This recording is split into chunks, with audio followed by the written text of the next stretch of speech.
Call to order the regular meeting of the school board for Monday, April 28th. First item on our agenda is the Pledge of Allegiance. We'd invite you to stand as you are able.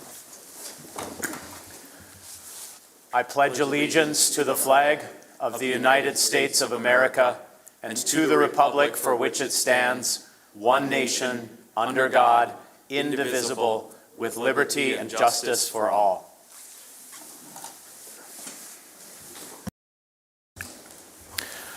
One A, the reading of our school board meeting norms. Ms. Flynn. Be prepared, be on time, value and respect each other, exercise thoughtful deliberation and conversation, be professional at the board table and when visiting with the general public, speak up when the norms are not being followed, and advocate on behalf of students and keep the community in mind. Thank you. Item 2, the approval of our agenda. I would entertain a motion to approve tonight's agenda. It's been moved by Mr. Palmasino. Is there a second? Second by Mr. Manley. Any discussion? Take a roll call vote. Lund? Yes. Flynn? Yes. Palmasino? Yes. Larson is absent. Clevin? Yes. Hodak? Yes. Anderson? Yes. Manley? Yes. Berger? Yes. 8 yes, 0 no, 1 absent. Motion passes. Under item 3A, these are our classified and certified employees of the third quarter. Dr. Brenner. Sure. Thank you, Mr. Chair. We have two people who we're recognizing this evening. First of all, we'll recognize Tim Delmore, classroom specialist at Red River, who is a classified employee of the third quarter. And Dr. Walters is here to talk a little bit about Tim. Tim is not here. He coaches track in the spring, but he's also a little bit elusive about being recognized. So it's one of the two reasons why he's not here. So Dr. Walters.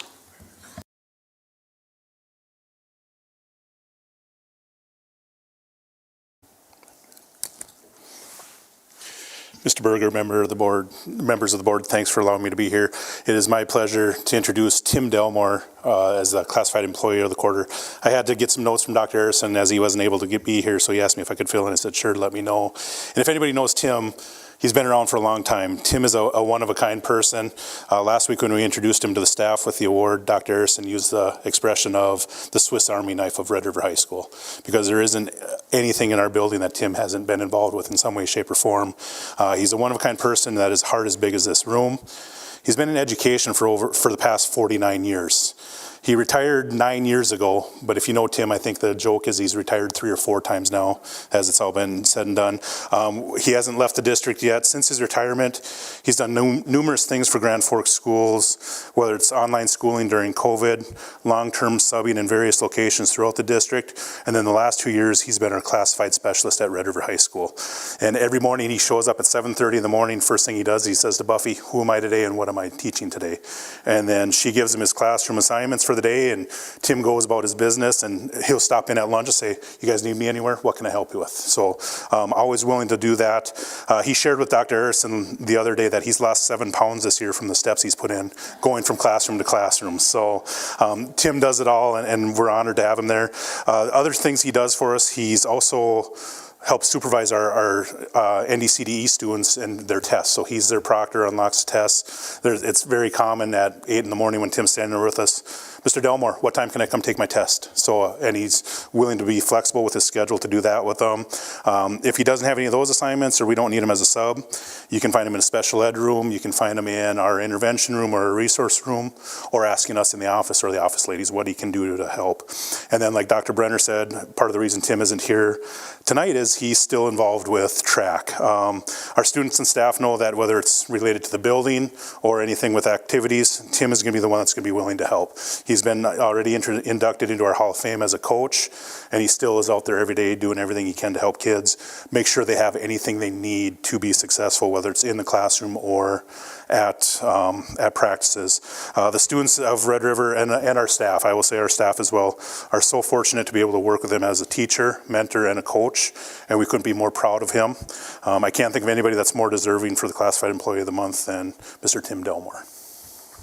Thank you so much. I'll bring this plaque up, and hopefully you get this to him, but just we'll nudge him to watch this later, so if we could all show our appreciation for Tim Delmore.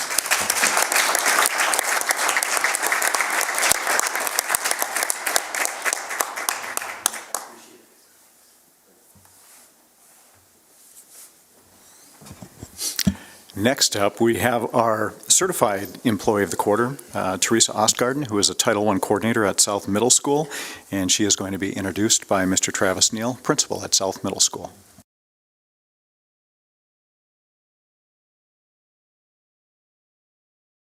I told him about that too. First off, Teresa would be pretty proud of me, so I was going to print it off, old school, like Dr. Walters said. No, I'm going to go for my phone, like everybody else does. Otherwise, I'd have paper. So, good evening, board members, President Berger, Vice President Anderson, school district personnel, and student members.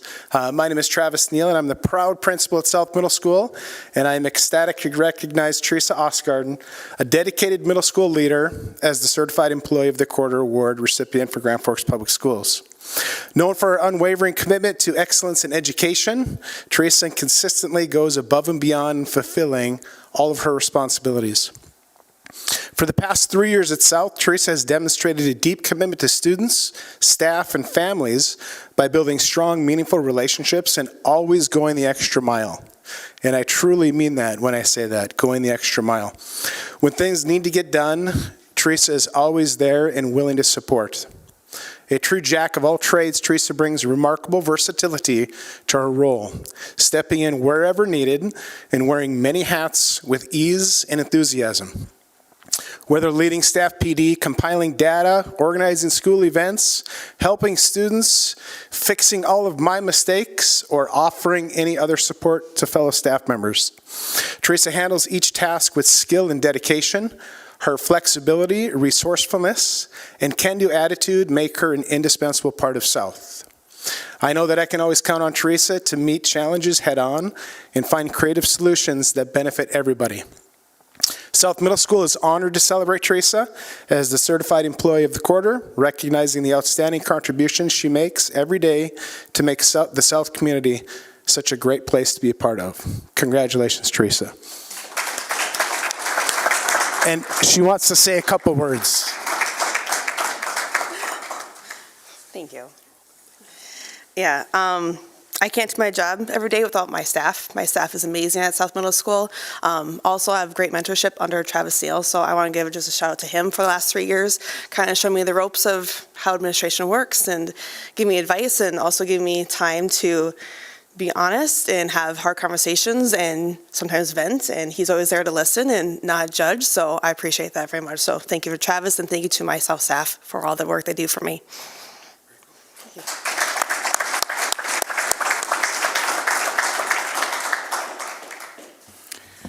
Item 4 is our public comment period. I do not have any public comment cards turned in. Is there anyone in the assembled public who wishes to speak at this time?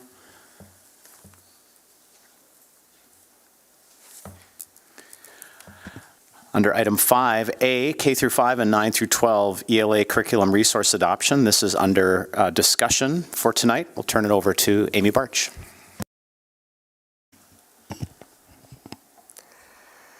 Mr. President, members of the board, thank you so much for having us here this evening. We will do 2 presentations and 1 today for you. We will have a K-5 presentation and then a 9-12 presentation. We'll stop as always. When I'm here, please feel free to ask questions as we go through. There's no appropriate time to have the conversation, so just let us know you have a question. Before I start, I am subbing in for the wonderful Nicole Crafting, who is under the weather tonight, so just make sure that you understand that this the credit goes to her. So part of our process for the research and then the pilot phase is to do a research phase. And through that, we brought together all of these lovely humans at the elementary level to study what is it that we need in an English language arts adoption, what are the essential components, what do we have to look for. So we try to pick a vast variety of humans within our organization to make sure that there are many perspectives represented and we're doing best by kids. From that, we took the opportunity to do a really extensive pilot. We had 60 teachers participate in our pilot of Wit and Wisdom. The ones with the asterisk did double duty. They were part of our steering committee and then also piloters. I would say that this is a unique pilot, and the reason why we were able to do this is through our adoption, we were looking for a number of things which we'll touch on, but one of those is connectedness to middle level curriculum. The middle level had already adopted Wit and Wisdom. And as I talk about our process, as we went through that extensive process, only one curricular resource was really recommended by every single steering committee member to be piloted. So we really invested heavily in Wit and Wisdom, which then allowed us to have so many piloters. So when we look, 2 weeks ago, I was in front of you talking about Be Legendary and talking about those progress monitored goals or those outputs that we look at to measure our success. And those were looking at our overall goal to improve English proficiency rates. So we're connecting this as an input to achieving that goal. So I'll talk a little bit our process. So I said when we come together, the first thing we do is we take a half a year to research and review. What do the new North Dakota state standards tell us, or the current standards? What are we looking for? What does current research tell us? What is our shortcomings of our current product that we're using our curriculum? What are we looking for in the next? Those are the processes that we're going through. And then as we pilot, we're looking for, does the resource have the necessary support materials? Are there appropriate assessment components? What is that teacher experience? There are great products that are really hard to use, or there are products that are just okay, but they're really easy to use. We're trying to find that just right Goldilocks moment to make sure that we're getting that for teachers, as well as the student experience outcome, and then an overall review. So as we look, this is just a friendly reminder. We did extensive work with our steering committee on making sure that the background knowledge around the science of reading was there. To be on the steering committee, you had to have completed both volumes 1 and 2 of letters. You needed to at least taken part of the AIM Institute, which is the state's version of how people met House Bill 1388 from the last biennium. We also partnered with SEEK. SEEK had come up and they had done some presentations on all of those beautiful strands of the rope. What do they actually look like in a curricular resource? And when we were doing some of that vetting and we were talking about syntax, how could we see that within a curricular resource? And then the University of Florida Literacy Institute, UFLI, we've actually had the privilege of working with one of their lead authors on some of the work to evaluate our curricular resources. So our first look is always, what do the state standards tell us to teach at each grade level? And then as we're going through the curricular resources, we're looking for that alignment. These are all the vendors that made it through our first round of vetting. So after our first round of vetting, what we did is we did a deeper dive into these.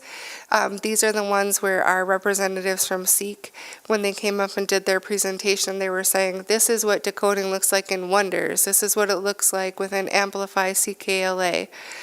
And then from here, we went and we did deep dives with a number of vendors to learn more about their product.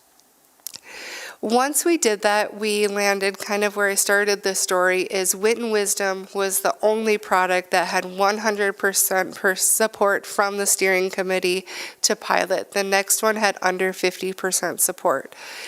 So we had really thoughtful conversations with executive leadership, with all of our elementary principals, our instructional design coaches, and what we did is we asked ourselves, do we do a really intentional pilot with an intent to adopt?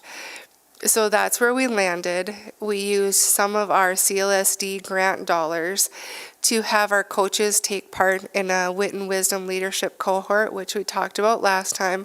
It's over 90 hours of professional development. And the purpose of that is they become trainers not only for Wit and Wisdom, but the science of reading.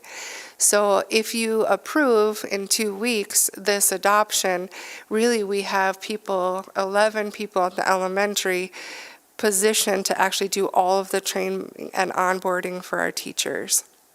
We also invested heavily in making sure that our pilot teachers had the right support. So that middle graphic shows a little bit about the back-to-school PD they did to get ready for the pilot. And then we captured February 17th, the Professional Development Day, and we said, what components can we start onboarding for teachers now to make the lift and the load a little lighter in the fall? So we spent all day on the 17th going through like complex text and why is that important? And when we looked at those, all of that is an attempt to make people feel more ready. And when we onboard something new, it's a little lighter of a lift. So the selection was Wit and Wisdom. After the pilot, the support is still there from our pilot teachers and our steering committee that this is it. This is the product that we need to help us move student achievement. So really, Wit and Wisdom had already done some of the lifting for us. Their company has already done the alignment standard, so we can go into that document and see how everything aligns and is covered at every grade level for our North Dakota state standards. Ed Reports is a nonprofit that rates curricular resources, and all parts of Wit and Wisdom have the highest rating of meets expectations. You can see each grade level. It's true for each grade level. The second part, we've talked about this before, so really great reading is the bottom strands of the rope, or the decoding part. Wit and Wisdom is the upper strands of the rope, the comprehension piece. So you have to have both, especially in your primary grades, to meet the science or how the brain learns to read both parts of that rope. So while we had come to you before during ESSER to ask for an expenditure, to have an expenditure to purchase really great reading, this is now the formal ask to continue that work. And then the part that we've added is really great handwriting. The reason why we have attached really great handwriting is because we know that reading and writing are interconnected, and those verbal pathways, when they match through that instruction, just strengthens that encoding or the ability to write, the transfer to writing. So we did some more alignment study and research. Again, really great reading is approved, meets the highest ranking of meets expectations within Ed Reports for all of the grades in which we would ask to use it, K1 and 2 for Tier 1 instruction. Remember, Tier 1 is what everybody gets.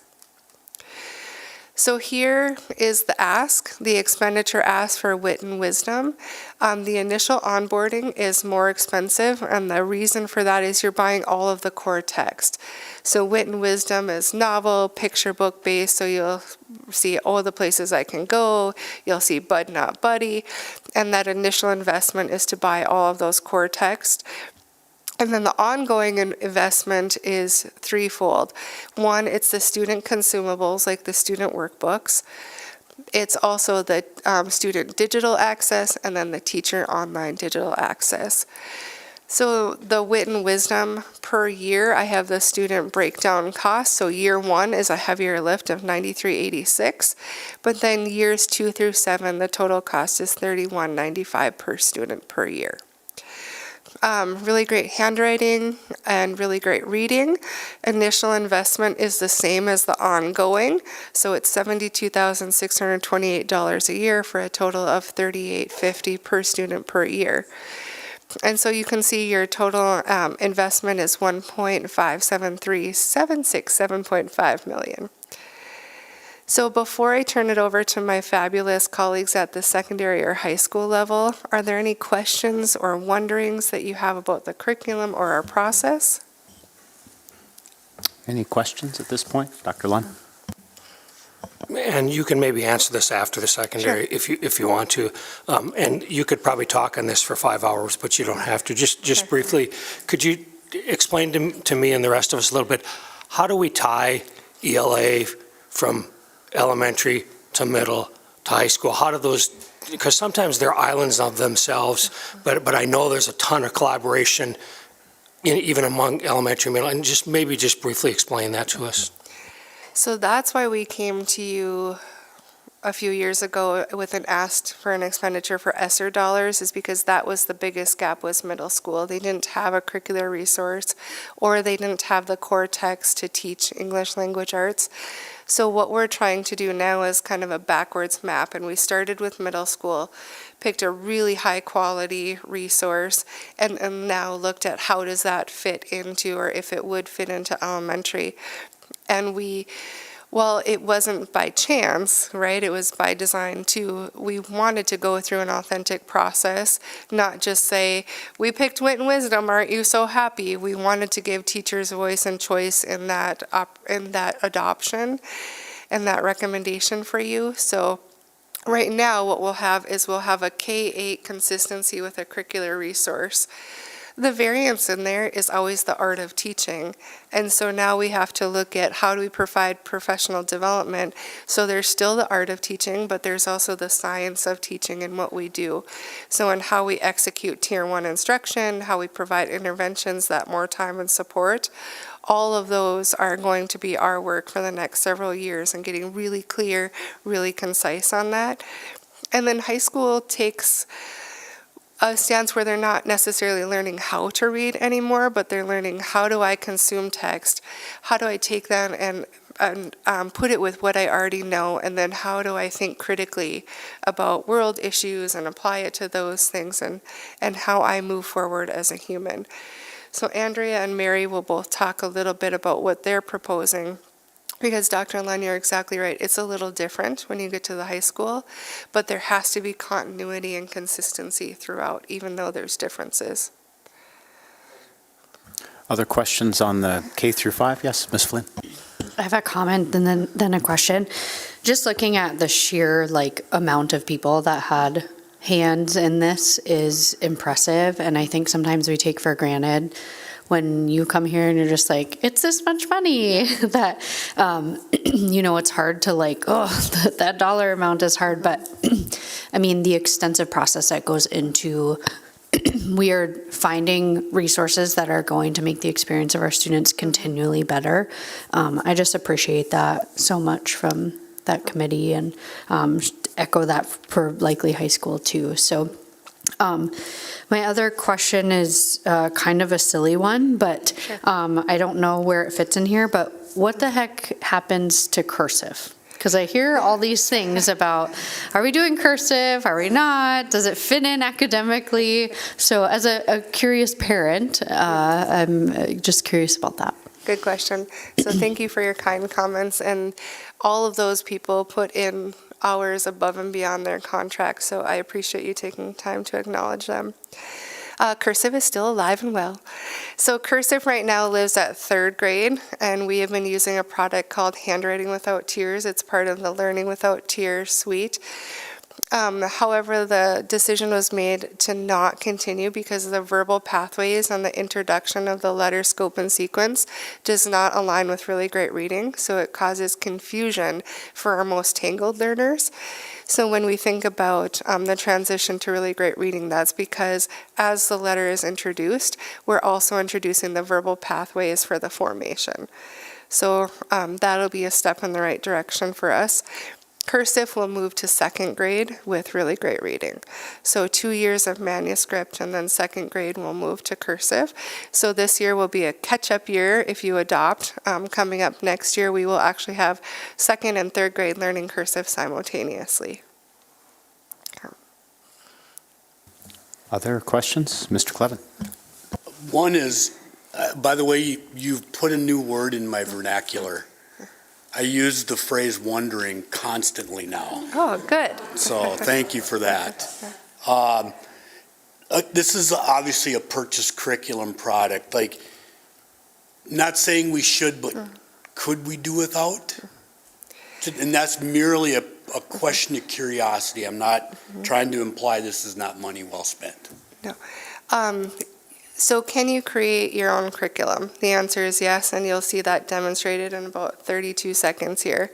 That is the stance that the high school team has taken, is to write their own curriculum.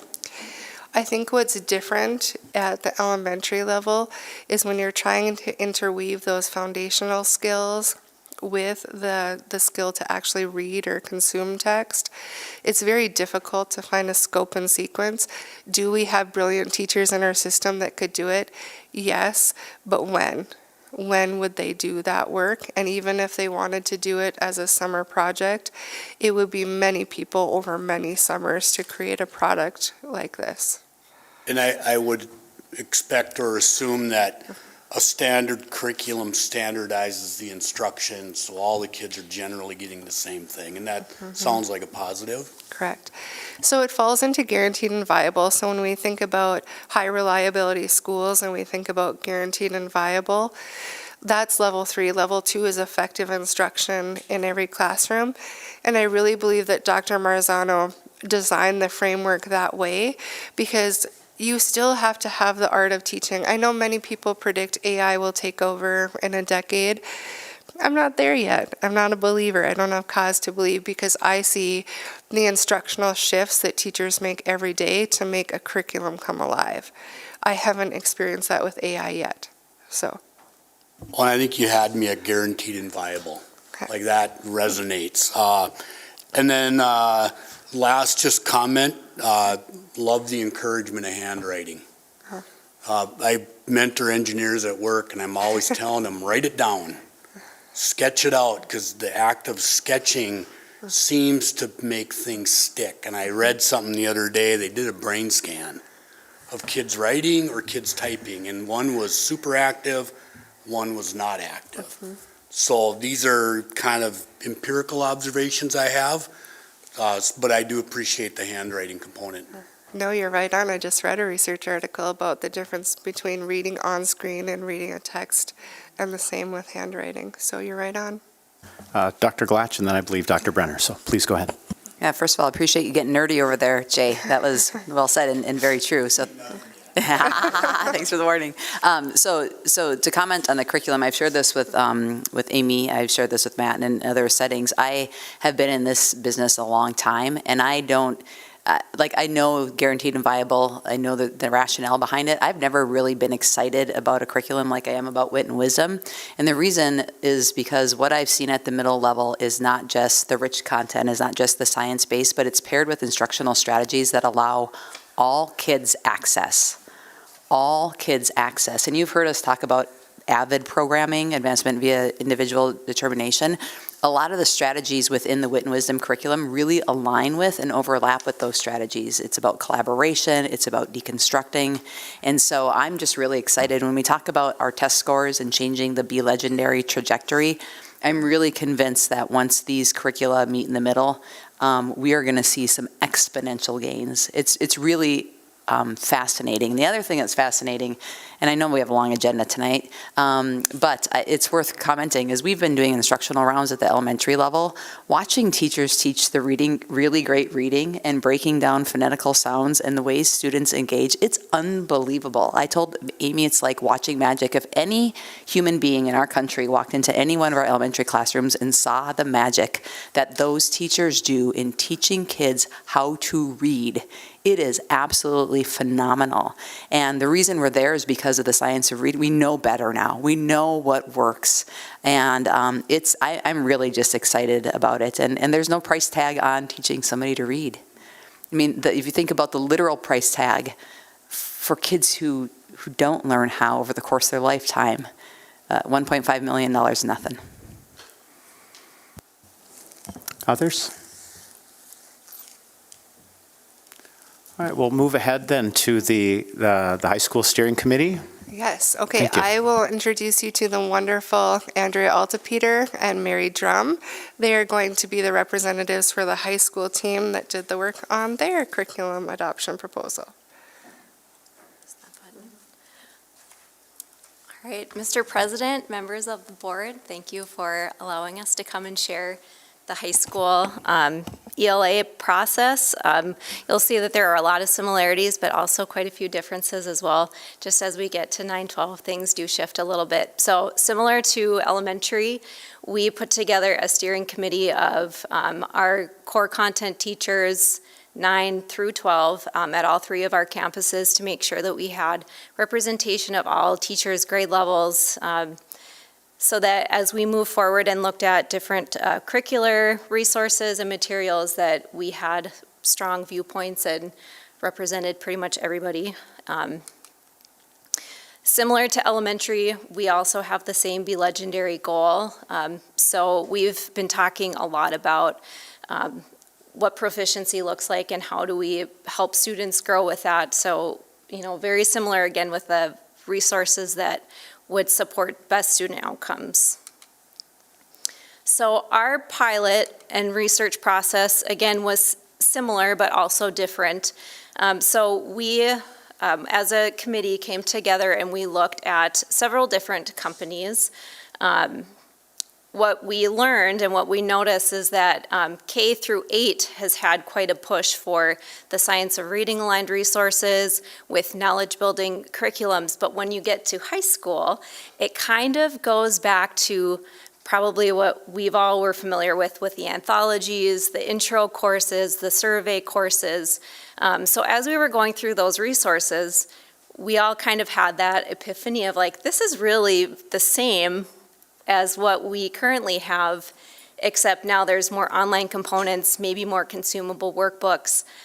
So as a group, we all kind of agreed like, these are nice, but not necessarily essential to the goals that we're trying to accomplish together as an ELA team. But because our pilot team was so thoughtful, they didn't want to make that decision for the whole group. So we actually had one of our PLCs last spring was to bring those resources to the whole ELA team. And as they were all looking through those resources, it was again the same, this looks very similar to what we currently have. So not that we necessarily needed to replace our textbooks that we use, but how could we maybe infuse the curriculum that we have to meet the needs of students today? Anything else to add, Mary, that I'm missing? I don't think so. Okay. Yeah. All right, so this was our process for unit development, which I will show you here in just a minute. But we started together as a whole English department, 9 through 12, and really thought about like, what does it mean for students in Grand Forks Public Schools to start in 9th grade, work their way through all 4 years, because English is a required course that students take all 4 years of high school. And what does it look like when they are ready to graduate and walk out our doors? What are the skills that we want these students to have? What are the experiences that we want them to have? What does it mean to progress as a reader, as a writer, as a communicator, as a critical thinker too? So as a group, we spent time coming together, creating that vision as a whole department, and then we broke off into our smaller grade level teams and worked through that process too. What does 9th grade English look like? What does 10th grade, 11th grade? 12th grade is broken into senior comp and senior lit, so what does that look like as well? During this time, we also have new ELA standards that were revised and presented to the state. So during that time, we also did vertical alignment and crosswalk between our old standards and the new standards. So as we were really thoughtful about what that progression of English looks like from 9 through 12, we also looked at the priority standards that would be essential to help students master the skills at each grade level. So you'll see the crosswalk and the vertical alignment. So as you know, standards spiral. Some standards are standards that we work on every day. Some standards take a lot more time to dig into and unpack. So we were very intentional about the standards that we aligned with our units. From our units, we created essential questions that we aligned our resources to so that students could really dig in and engage in that inquiry process, thinking about some big critical questions while exploring literature, nonfiction, and then several writing and communication components as well. We did all of this work during our PLC and early release times. We maximized CLSD funds and used dollars for summer curriculum work, which was really helpful in moving this work forward. And then we've also had some curriculum work days throughout the school year as well. Because summer work is great, but not everybody can make that work with schedules and families and summer school and so on. So We've also been able to get a lot of our work aligned during our curriculum work days as well. This year, our adoption process, or our pilot and preview process, was slightly different. So our grade level teams really took the time to look at our units of study, look at the resources that we currently had, and then spent time together as a group looking for resources that could infuse high interest, engaging text, lit circle studies, memoirs, those types of things, so that we could add and enhance to our units. So those teams requested novels, they previewed them together. Some groups piloted units of study, like ninth grade piloted a graphic novel of Romeo and Juliet. You know, that's something that's been in our curriculum for a long time, but just a new way to make it high interest for students. So that was just an example. Some teachers worked with those units and novels, but overall we read the novels, we made consensus, how do they align, how do they not, and then we move forward with our recommendations based on that. So I'm not going to talk, read all through this, but I just wanted to give you a snapshot of what the work that our high school English teachers did together. This was actually a really cool process to be a part of. So you'll notice that the bolded terms are the pieces of what we think is really important in a high school curriculum, what that progression looks like. So we have a vision for our students, we have a mission, which it's really helpful to be grounded in that, because when we have conversations, we can always come back to that. Does that align with our mission? Is this the vision of what we want to see our students have the skills for when they graduate? And then we also talked about the progression of our program. So what does it look like? How is ninth grade different from 10th and 11th and 12th? So you'll notice our units of study have our essential questions. Our big theme is just, how do we tell our stories for ninth grade? So each unit has an essential question, like I said before. So ninth grade is really about those foundational skills that students need to be successful in writing in all core contents, not just English. So nonfiction is a really big focus. In 10th grade, English 2, we've kind of do a deeper dive into aspects of literature and narrative writing. So this is really, I mean, we still do research and presentations like that, but narrative writing is really the focus for 10th grade. And then in English 3, 11th grade, American literature is the foundation that we use. We explore American texts, but we are really focusing on critical thinking, digging into author craft, thematic analysis, those kinds of tasks. But we're really working on that critical thinking. Junior year is a big year. A lot of things happen in junior year. So thinking about how stories influence them, and then also how they can be critical thinkers and consumers of content, is the goal of English 3. And then finally, our last year, composition and literature, those are 2-semester courses. So senior composition is really focused on the craft of writing, self-expression, communication, word choice, and how that impacts audience. Senior literature is really thinking about how literature influences and reflects culture, individuality, and thematic expressions like that, historical context, as well as personal insights that students can gain. And then, as I alluded to earlier, here's the standards progression. So we did a crosswalk between our old standards and our new standards, and we really made sure that our priority standards were the heavy hitters, so to speak, and not just, I can read grade level, comprehend grade level text, but I can critically analyze, read deeply, I can write research. So they are all represented, and so if they are represented as a priority, that means that we have common assessments that we have created to ensure that we know what mastery of those standards look like. If they aren't indicated, doesn't mean that we don't teach them. It just means that they might not be the heavy hitter standards that we are going to do a full assessment on.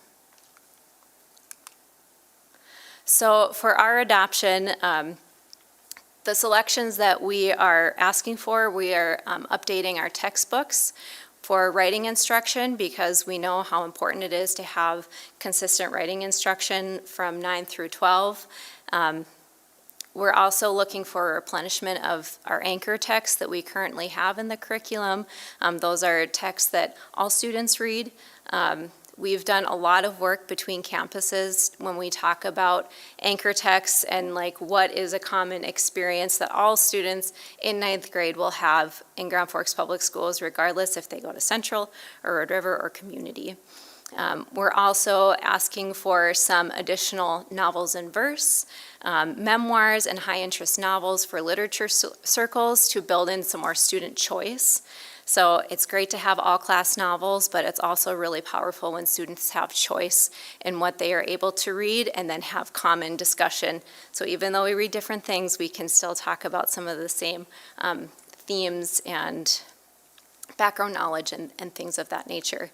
We're also asking for MEMBEAN, which is vocabulary development focused in grades 9 and 10. So our initial expenditure is $194,000. That includes our textbooks, our novels, our first year of MEMBEAN, and our ongoing expenditure is that MEMBEAN program, as well as just replacement of books as they maybe get lost or damaged, those kinds of things. So we always have enough resources to meet our student needs. So our total investment over 7 years would be $284,000.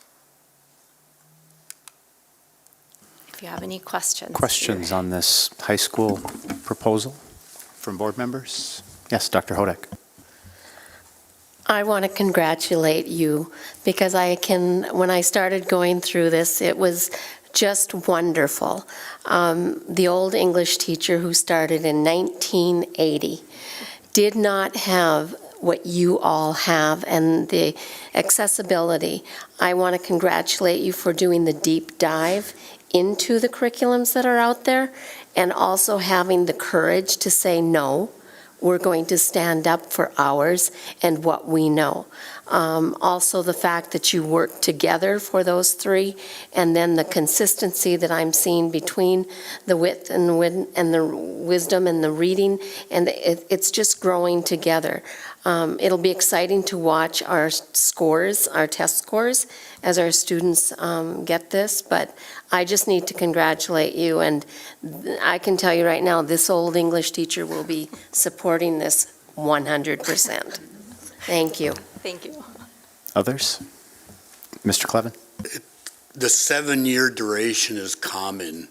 What's the reason for that? Do you want to take that? Amy? Sure.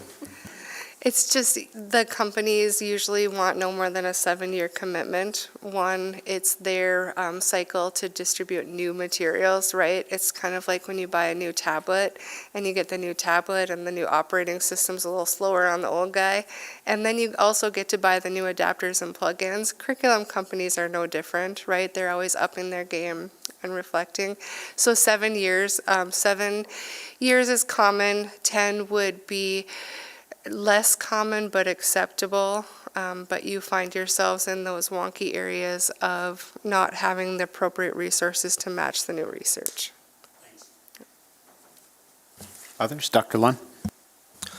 I'm wondering how the other departments, physical education, math, use ELA, the guidelines and stuff. And I'll explain why, because when I was in school at UND, my wife worked in chemical engineering, and she worked with a professor who, when they turned in the term papers to him, he sent them to the English department, and they corrected him first before he even looked at it from an engineering standpoint. And I thought that was fascinating. So I'm just curious, how do we incorporate English with math, because it all blends together? I know that there is collaboration between departments, trying to align and have consistency with writing and expectations, right? So, I mean, especially as we're working on that MLA format in English, and then are we switching over to APA in a different content, right? So I think that, and I can't speak for everybody, but I know some departments are really good at collaborating to provide some consistency. Yeah, let Mary talk more. Hi, I'm Mary Drum, and I teach all 9th grade English at Grand Forks Central. At our PLC days, something that is a common theme is John Strandell, our principal, will bring up this culture of reading. So it's not just necessarily in English, but he'll give us time to meet with our department and say, okay, well, what does reading look like in science, and what does reading look like in math or in physical education? And just off of the examples from one of the earlier PLCs this year, when we came back and we shared after that planning time, science will have like graph of the week, and they'll talk about, well, not just reading paragraphs, but how do I read a graph and how do I interpret a graph? And for physical education, well, obviously you have to go over vocabulary, right, which is such a big part of reading, and understanding the differences in body and position and exercises and stuff like that, and then not just being graded like on your performance, but like, oh, well, do you have that knowledge? Do you have the background and the vocabulary for that? And then like in math class, word problems, everybody's favorite when we were younger. But, it brings in a whole other layer to learning math. So they're like, yeah, like we got to talk about not just like the math part of that, but like what's the question asking, right? So they talk about reading and math like that. So I obviously can't speak for every department, but from our PLC early outs, which have been absolute blessing when it comes to collaboration, I do know that other departments are working on that. Yeah, just to add a little bit more, the last couple of years, especially with the CLSD grant at the high school level, we have been talking about disciplinary literacy. So what does reading and writing, communication, thinking look like? Content specific, so that everybody doesn't feel like they have to write an English paper when they're, writing something in science, so how do we respond in the content that we are working on? So that's part of it, but yeah, there's that collaboration and those conversations that are happening across buildings. Others? Ms. Flynn? I'm curious about, since the curriculum is built in-house, what the continuity plan is. So you both leave tomorrow. Is there something written down? Who's the one that's facilitating it? Who's teaching it? Mm-hmm. How are we assessing it? What does that plan look like? Yeah, so we are housing our core resources within the curriculum warehouse. So the scope and sequence is available. So we know the priority standards that each grade level is teaching, the unit of time, pacing guides, and then within our grade level teams, we have our units of study.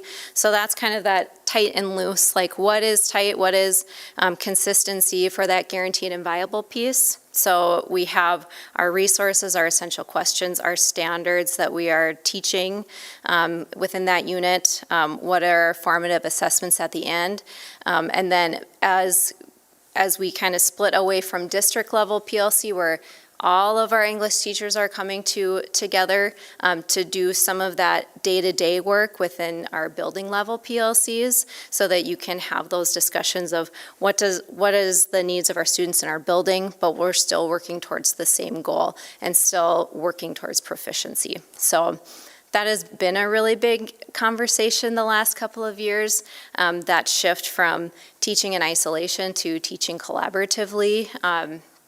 With that conversation of guaranteed and viable. It's been a shift. It hasn't been easy, but it was really cool. The last PLC that we had before knowing we were presenting today was to have our consensus of we're committing to this. This is our curriculum. We've created it, and we're teaching it next year. And everybody agreed. So that is really cool to see that commitment that everybody made to each other at that time. So I think a lot of that work will happen in PLCs and just that collaboration time that happens at the building level.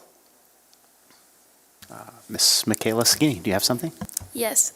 So I'm an 11th grader at Red River High School, and I did not do Membean for 9th grade and 10th grade, and I was just wondering what exactly is it and how is it benefiting other high school students, and are teachers able to decide if they want to use it or not, pretty much is what I was.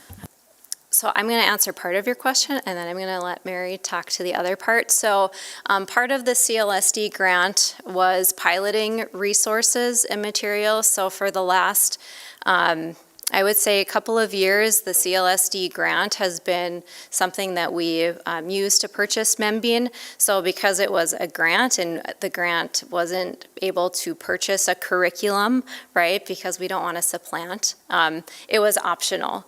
And through that optional, teachers opting in, we were able to get some really good data to make the decision to ask for this to be a 9-12, like everybody will be teaching it. So that's one part. I'm going to let Mary talk about the process.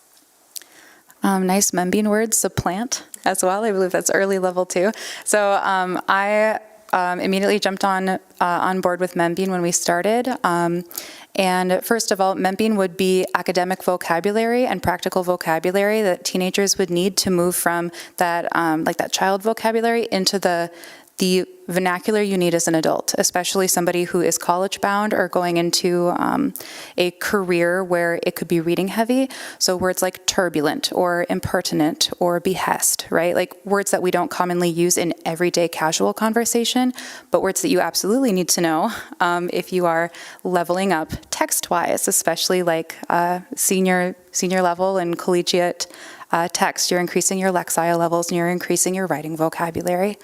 And as far as like how it's braided into the rest of the curriculum, I mean, I only teach 9th grade, but we braid Membean vocabulary into our Kelly Gallagher sentence of the week grammar instruction. So not only are they getting grammar, but then those words are being reinforced because they're seeing them in their grammar sentences and they're writing with them, and then they come out in vocabulary. And then you have kids who will come up with just their independent novels and say like, Mrs. Drum, I found a Membean word. I'm like, that's awesome, right? We've got like a bean board and we'll take a picture of it and put it on the wall. And again, like I'd absolutely, I wouldn't walk into somebody else's classroom and be like, oh my gosh, you're not using Membean, how dare you? But it's been a really, really invaluable resource with kind of just an organic way to build vocabulary, and it fits every student. So I'll have a couple of kids at the beginning of each year saying like, these words are too hard and I don't think I'm at the right level for this. Well, then you can reach out to Membean support, and honestly, they're back to you within 20 minutes, which is wild as a teacher, used to waiting 24 hours, 48 hours. And they'll say, oh, okay, well, like, let's recalibrate. And some of those students who might be struggling with that word list, they get recalibrated and like they might get placed down a level back into 8th grade or 7th grade to fill in those gaps. But then like the more Membean they do, they can test up and up and up, and eventually that vocabulary gap closes. And just being able to have those giant word lists, like in level 1 alone, there's 400 or 500 different words. Being able to have that, and all of that curriculum is personalized and reinforced through the program in and of itself. Oh man, that's taken off so much work off of my shoulders. So now we're using those words more organically and more intentionally, like in reading and writing. So we're reinforcing them instead of, okay, kids, here's the same 20 words. Let's make flashcards. And now, great, we all have the same 20 words, whether or not you can actually use them. But that's my little cheer for Membean, and it has made a huge difference. Other questions? Yep, go ahead, Dr. Brenner. Thank you. I think the board has heard on a number of occasions tonight the importance of our PLC process, our professional learning communities, and the early dismissals. So thank you to the board for continuing to invest in those 14 early release days. A lot of what they're talking about tonight is much of the work that they get done during that time. But having said that, Mary and Andrea and Amy don't get all that work done during PLC time. A lot of that work is done outside of the contracted day. And so I just want to thank all three of you and your committees for doing the really heavy and important work. And we couldn't do this work without Amy's leadership as a chief academic officer, instructional coaches that the board has invested in. Part of me is, not jealous isn't the right word, envious that, I was in your role before we had all this kind of support, but we did start with the PLC process. And I can go back 16, 17 years ago when Austin Buffum, one of the authors and gurus of RTI, MTSS, when he came to Grand Forks and led professional development, along with a couple of other colleagues at the Alaris Center, and he was working with high school teachers and did the four-corner activity. Let's just say the one corner was utopia. That's the type of high school that you wanted. And every teacher walked to that corner. But when you started talking about practices and standards and what do you agree on in terms of assessment, we were kind of all over the place. And so Austin, came over to me shoulder to shoulder and he said, Terry, I think you know this, but you have a little dilemma. Your teachers can't agree on what should be taught and at what grade level, in particular at high school. So this whole, I don't want to call this full circle, what this systematized process has done is it has created equity across our campuses, across our grade levels. Dr. Glatch talked about it earlier, the pacing guides that, now I'm hearing pacing at the high school level. I just want to stand on my chair like Tom Cruise did on Oprah several years ago. No, I won't do that. And just give you a standing ovation for getting to that part at the high school level. That's been a journey to get there. So I've probably said more than I intended to say, but I have to say one more thing. When I was the Director of Curriculum and Instruction and Professional Development, one of the last curricular purchases that we brought to this board was well over $1 million expenditure that we amortized over 7 years, and that was Benchmark for K-5. And that was, I don't even know if Cadillac is the right word anymore. Maybe it's Aston Martin or Maserati. But that was the pinnacle of what we could find. But now you see all these other braids in the rope, the science of reading that are just so, we know more. We know more about how reading instruction should occur. So what you have in front of you that you won't act upon tonight, but we'll be back in a couple of weeks, is a wonderful investment, and it creates opportunities and equity across our school district. Thank you. Any final thoughts from board members? Any final thoughts from any of the three of you? I can't say enough how thankful I am that I get to work with all these wonderful people who are willing to do really hard things, because none of these things are easy, and it's easy to go by the wayside and say we're good enough. But what's fabulous is to work with people like these ladies who are so hungry for all students to achieve. It's just, Grand Forks Public Schools is a great place to be right now. It's phenomenal, and we're really lucky. The other thing is, I just want to acknowledge we still have much good work to do. This is a great start, and we have great things in place, but this is just the launch pad for what we're going to do, because there is a lot of good work to do to get to equity, to get to all, and we will get there, but it's just the first step. So, thank you. Okay. Thank you. One final reminder that this item 5 were recommendations for discussion, so you'll see this as recommendations for action at our next board meeting. Moving on to 6. 6A is our consent agenda. I would entertain a motion to approve the consent agenda in tonight's board packet. So moved. It's been moved by Mr. Clevin. Is there a second? A second by Mr. Anderson. We'll take a roll call vote. Hodak? Yes. Larson is absent. Manley? Yes. Clevin? Yes. Anderson? Yes. Flynn? Yes. Palmasino? Yes. Lund? Yes. Berger? Yes. 8 yes, 0 no, 1 absent. Motion passes. 6B, our general fund financial statement. Mr. Brandon Bombach. President Berger, members of the board, I get to present to you the financial statement for the first 9 months of the year. That's through March 31st, excuse me. The highest level here, revenues, were just over $102 million, and expenditures at almost $83 million. That puts the revenues over expenditures of almost $19.5 million. As you'll see as we get to the close of this report, that's right where we'd expect to be. And then from here, as we draw closer to summer, we'll see that balance go back to some more normal levels in the summertime. The report is made up of 2 reports, the first being the general fund financial statement. That's the actual against the budget. So starting on that second page, you'll see 2 columns, the first of those 2 being the budget column, and then where we're at through March 31st at that point in the year.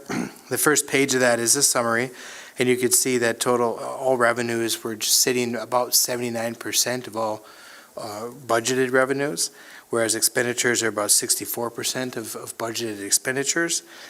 So that puts us in a positive place. There's a lot more detail that follows over this next 2 pages here. The one really thing I'd point out as far as how we're tracking on the actual expenditures versus budget, when we look at those subcategories of salaries and fringe benefits, we'd be, relatively where we expect. The other expenditures, which is a big kind of miscellaneous grouping, is actually tracking a little bit lower than where we have been in previous years. So that could be certainly seen as a positive as far as savings on the budget goes, but there's still some time to pass. As we approach this time of year, though, we start to put some restrictions on when new requests for purchases can be put in. So April 1st, we have a deadline for no more out-of-town purchase orders to be submitted. And then May 16th is we can no longer submit purchase order requests for in-town purchases. So as we draw nearer to the end of the year, we have our encumbrances known, and this reflects our actuals to date, but it starts to come into focus is all. So we start to see the picture of how this budget will come together. The second part of this report is the year-over-year comparison. So that first page of that report does summarize, again, the revenues and expenditures, and you can see as of March 31st, 25, compared with last year at the same time, revenues are down 1.3%, whereas expenditures are down, 4% as an aggregate number. I made some notes here too. The one that I'll point your attention to is the primary resident tax credit. As we watch throughout this year, our local tax proceeds are coming in and they're lagging as compared to the year prior, and that's because of the primary resident tax credit. And the county has sent over a large sum payment in the month of April. So in the next financial statement, you'll see that catch up just a little bit. Otherwise, my notes are there, but skipping to the last 3 pages of graphical representation, you can see the consistency among our revenue. Again, just down slightly from the year prior. Expenditures in a similar trend and down slightly more. But then when it comes together to the general fund balance, you'll see that we're getting to a point of March and April where we'll see the revenues and expenditures even out as the payments are made out to our teachers and staff who leave for the summer. And we'll get to that ending fund balance that we talk about quite a bit. But all told, appear to be a little bit ahead of where we have been in the years past. There's a lot of information in these things all the time. Happy to answer any questions. Otherwise, the administrative recommendation would be to approve the general fund financial statement for the period of July 1, 24 through March 31st, 25. Questions for Mr. Bombach? Yeah, just Mr. one. Clevin? It's page 2, it's the month-to-month report. The local sources revenue, what generally is that? And is that being off-cycle, is that like a timing thing, or that will catch up, or is there an issue there? Page 2 on the comparison report here. Yeah, well, it's the second page of 10 of the PDF itself. Okay. Page 1 of the month-to-month comparison, Sure. the budget versus actual. Yep. So you're describing local proceeds where we've budgeted 33.7 million, Correct. and we're showing about 23.4 million. Correct.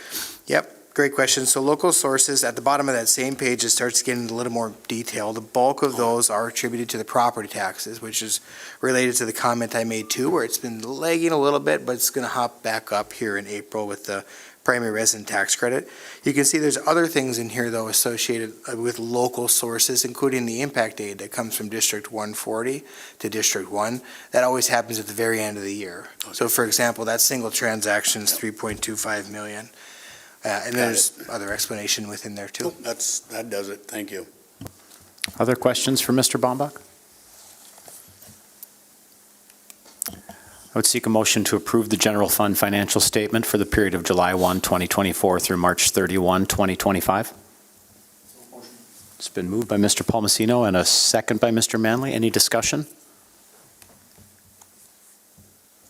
I'll take a roll call vote. Palmasino? Yes. Anderson? Yes. Lund? Yes. Flynn? Yes. Larson is absent. Manley? Yes. Clevin? Yep. Hodak? Yes. And Berger? Yes. 8 yes, 0 no, 1 absent. Motion passes. 6C, thank you all for your patience. We will have our summer school directors sharing their plans for the 2025 summer school programs, each giving an overview of their programs, and then they'll be available for questions. So not sure, we're going to start with Dr. Glatch? Okay, Yeah. thank you. Yes, and Evan, you can make your way to the microphone as I introduce y'all. So I want to thank as well the team in the audience right now for being here late into the evening to give a summer school preview. We do this every year. It's a precursor, so you know what to anticipate for the summer programming. And so our batting order is as follows. We have Evan Peterson, who is in charge of Intro to K, as well as elementary. Mr. Matt Bakke is pinch hitting here for Kayla Erickson, who is unable to make it tonight. From there, we're going to Trevor Lennon to talk about the high school program. On to Teresa Osgarden, also known as Certified Staff Member of the Quarter, to talk about the middle level programming, number 1, and Mr. Nick Peterson to talk about the Summer Rise program at Valley Middle School. Mr. Bohan will then come in and talk about driver's ed, and the batting cleanup is Allison Peterson for SPA. You got your order back there? All right, very good. Thank you, Evan. Take it away. Thank you for having me. I'll start off first with Intro to Kindergarten. For those that are aware, Intro to Kindergarten was cut last year. We didn't have it. We brought it back this year with some state funding that we're able to use for our incoming kindergarten students. Currently, as we sit at 5:30 this evening, we have 219 students. That is down from where we were at 2 years ago, but not having it, obviously we were kind of expecting lower numbers. So our goal in the future is to obviously increase those. Our communications department did a great job of getting out our social media posts, and then our teachers and admin at our elementary schools did an excellent job of bringing back the program during kindergarten roundup and making it an opportunity for parents to sign up their children as they come in, incoming kindergartners in the fall. With that, we have our dates are set July 28th to August 15th. We have to have 60 hours of instruction set by the state to be funded. So we have 15 days, 8 to noon of Intro to Kindergarten, focusing on math and reading for those kids. We do not offer busing other than our special education students due to the age of the kids. They are 4-year-olds and 5-year-olds coming into Intro to Kindergarten. And then there is no breakfast or lunch served for those students as well. We will have pairs. Our goal is to have a one pair in each room. Then depending on the size of the classrooms, the state says 25 to 1. We understand that that's a high number for a student who's never been to school before. So Mr. Bakke and I met this morning and kind of determined that our number is probably closer to 18 to 17, depending on the school and depending on the enrollment that we have at each individual school. Lake Agassiz and Winship will be housed at the Head Start building due to construction at Lake Agassiz. And right now we have 49 students. Phoenix and Wilder will be housed at Phoenix due to construction at Wilder. Century will be by itself. They have 36 students.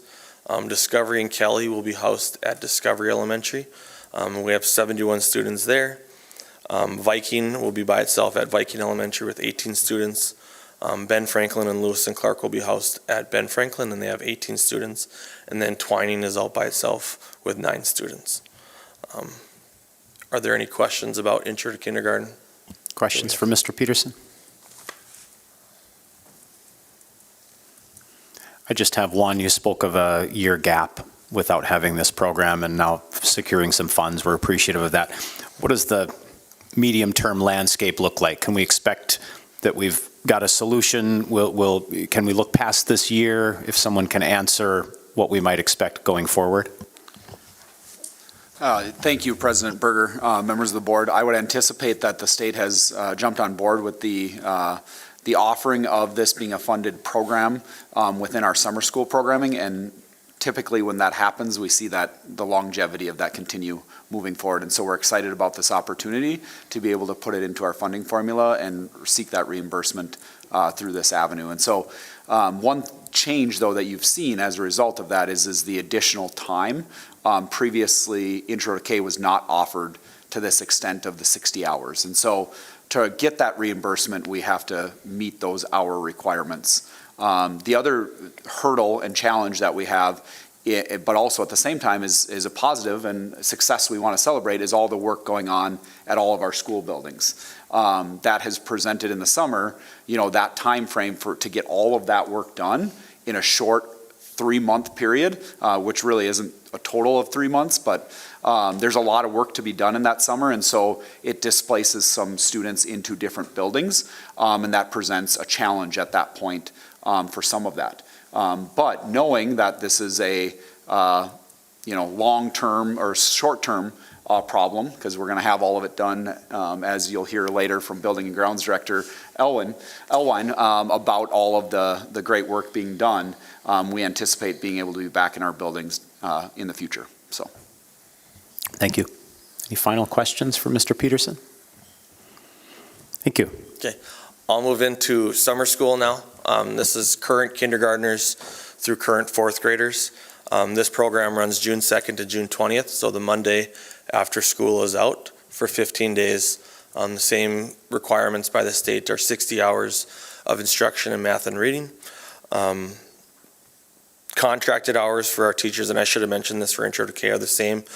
Teacher contracts are 76.5 hours, so 4 hours of instruction for 15 days, a half-hour prep, and then they get 4 hours of setup and 4 hours of takedown due to teachers moving, teachers changing classrooms, and then we have a teacher meeting that's housed here at MSCC in a couple weeks to go over curriculum, go over our standards, what their day looks like for all those teachers. For our locations, Phoenix, Wilder, and Winship will be all housed at Phoenix Elementary, and we currently have 81 students K through 4. Discovery and Cali will be housed at Discovery Elementary. We have 138 students. Century and Lake Agassiz will be together at Century. We currently have 198 students. Ben Franklin, Lewis and Clark, and Viking will be at Ben Franklin Elementary. We have 144 students. And then Twining will be by itself. Out at Twining, they have 22 students. Due to the summer months, our admin will not be out of contract, or they'll be done with their contracts. So we have what's called a TOSA, a teacher on special assignment. Myself, I will be at Ben Franklin, supervising and administering the kids. And then we have Ryan Voss, who's a Dean of Students at Valley Middle School, and Ashley Vinge, who's the Dean of Students at Lake Agassiz. They will be at Century Elementary. Ryan has been there for 2 years, and then Ashley Vinge has been at Lake Agassiz for 2 years as a summer TOSA for us. And then we're adding Bailey Andrews. She's also a TOSA, or a Dean of Students at Lake Agassiz. She'll be a TOSA at Phoenix Elementary. She has background with Winship as previous roles as well too. So there will be some connections and some familiar faces for her to help students and help teachers when there's support needed for those kids. Where we stand right now, we're at 583 total students, current kindergarten through current fourth graders. Previous numbers, those are up from last year, but down from pandemic numbers. Looking before the pandemic, they're kind of on par to where we were at before the pandemic. So those are good to see. We will also have paras for our students that have need supports, and then those paras also serve as supervisors during lunch and breakfast. So their hours are 7:30 to about 12:30 as we serve breakfast and lunch at the buildings that qualify with the state. Totally, between the two programs, we have about 802 kids signed up for Intro to Kindergarten and summer school. It's promising, it's good to see, and that our parents are signing their children up for summer school to enhance their reading and math. So any questions on summer school or anything that came up about Intro to Kindergarten? Questions about the elementary summer school program for Mr. Peterson, or about anything we've heard so far?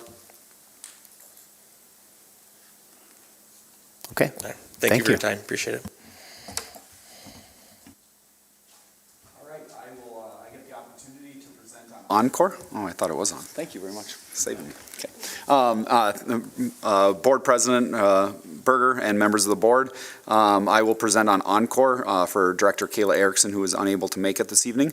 And I have a short little snippet I'm supposed to read here, so I'm just going to follow instructions and read that. Encore will be offering afternoon programming that will run 12:30 to 5:30 on June 2nd through June 20th.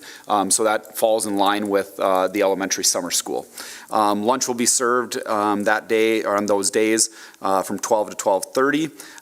By offering programming, we hope that it helps encourage participation in summer school, that parents have a full day option for those 15 days in June. Programming will be held at 3 of the locations: Century, Ben Franklin, and Phoenix. Those attending summer school at Discovery have the option to join for the afternoon at one of these locations. That is primarily due to lack of interest at that building, low numbers, as well as the lunch option. They do not qualify for the lunches that we can offer at the other schools. And so having lunch provided, they can travel there, have lunch, and then stay for the encore afterwards. Programming participants will be provided a snack, academic enrichment activities, STEM experiences with Gateway to Science, and much more. Last year we had 95 students attend at our locations and look forward to having more this school year, or the summer school year. Any questions for me? Questions about the Encore program for Mr. Bakke? Okay, thank you. I'll hand it over to Mr. Lennon.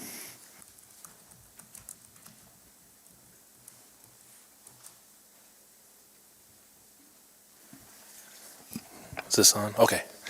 All right. Hello, school board members. My name is Trevor Lennon. I'm the high school summer school director.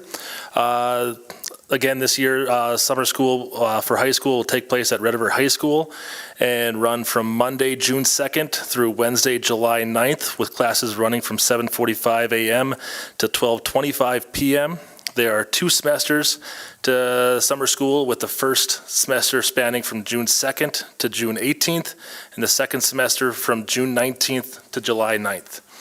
Students can take a full year course that runs the entire school day with a 15-minute break from 10 to 10:15, or they can choose a 2-hour semester course, such as physical education, speech, or health, which runs from 7:45 to 10, and then switches 10:15 a.m. to 12:25 p.m. The registration window for summer school opened on January 21st and will remain open until May 9th. As of April 23rd, we had 316 students enrolled. That number has now gone up to 343 for the core classes that we offer. Course offerings include English, multilingual classes, history, government, economics, physical education, and health. We will also have teachers taking students on foreign exchange trips for German and Spanish. Students will also be able to take online courses through the North Dakota Center for Distance Education. Grand Forks Central and Red River will also offer credit recovery options, otherwise known as CROs, for students that have failed a class with a 55 to 63.5%. Students will be able to come to the first week of summer break and complete standards-aligned units in an online course to recover the points needed to pass that class. With staffing, it's kind of hard to tell until that registration window closes, but I estimate that we'll need to hire around 20 certified staff members and about 10 classified staff members. With that being said, are there any questions? Questions about high school, summer school for Mr. Lennon? Thank you. Thank you.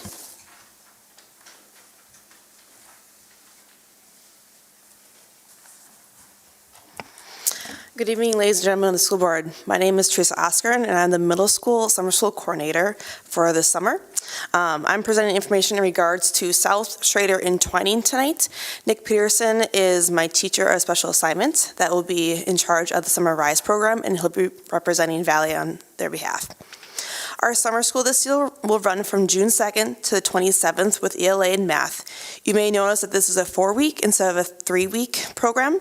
My teachers had asked for an extra week because last year when we did our STAR scores, we had a lot of growth, and so they wanted to have an extra week in there to increase our students' education. Also, the Valley Rise program does run for 5 weeks, so it kind of matches up with them as well. All South and Schrader students will be located at South this summer due to construction on the office and entry at Schrader. When this decision was made, I personally called all the Schrader families, and they were okay with the move. I greatly appreciate the Schrader families and their flexibility during that time. Twining will also be at their home school as well. This year, we were able to get registration open in the beginning of February. Messages were sent home by the schools, Melissa Bakke, and then I also created some handouts with QR codes for our 5th graders, 6th graders, and 7th graders to give the 5th, 6th, and 7th grade teachers to give to their students during parent-teacher conferences in February to kind of help build up some traction of enrollment. Because of this, we were able to host our Twining site this year. We currently, as of last night, have 107 South and Schrader students registered, 9 students at Twining. This is an increase for our 80 students we had last year. So we're still anticipating some growth within our program. Our ML students do not register after the WIDA scores get published on May 1st. So what we do with our ML program is any level 1s and 2s will stay with our ML teachers at South. If they're level 3 and 4, we introduce them into our regular summer school classrooms. So they don't get those scores until May 1st. Then we can start registering those kids as well. Part of my job is to look at data and assessments at South Middle School, so I know data is important when it comes to talking to the school board. I'm currently working with Jen Spicer on having a summer school star window open. I'm also having conversations with our special ed program, just to make sure that all of our students with IEPs have proper supports in place as well. I want to bring up a topic as well of discussion from last fall. We did have a science STEM program last summer. It was a discussion of continuing it this year. I did reach out to all the middle school science teachers in December to see if there was interest. We did have a meeting with those teachers as well. After having conversations with them, we didn't have any teachers that were interested at this time to try to create a curriculum for our summer school science program. In talking with Dr. Catherine Glatchlow, we are going to continue that avenue yearly to see if we can build some kind of interest. We just need to find the right teacher to have the time available to be able to provide that for our kids. So at this time, if there's any current questions, I can help with that as well. Questions for Ms. Osgard? Dr. Lund? Does the extra week of summer school require an adjustment in the budget? Is that something the board So I needs to talked with Mrs. Glatch about that, because we're still going to get the 60 hours that we need required by Century Code. She said that we would be able to provide for that. So I did clear that with her before we got the approval. Yeah. No, so the 60 hours is a minimum in order for us to claim reimbursement, but we can go up to, I believe it's 120 at the other end of the spectrum. There you go. And I will say too, when we had the conversation in the fall, the question was why was South and Schrader 3 weeks and Valley was longer? And so we're trying to kind of blend it together and see, because we did have the data to prove that there was improvements, we want to see how that works again this year. I wasn't questioning that. I was just wondering if the board needed to make an adjustment in the budget for that is all I was questioning. I'm fully on board what you guys have done. Other questions from board members? Okay, thank you. Thank you.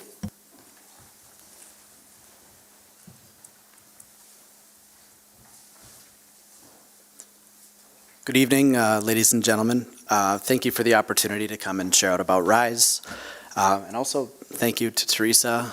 She's done so much behind the scenes with logistics and, getting kids signed up and messaging, and we're really appreciative of that.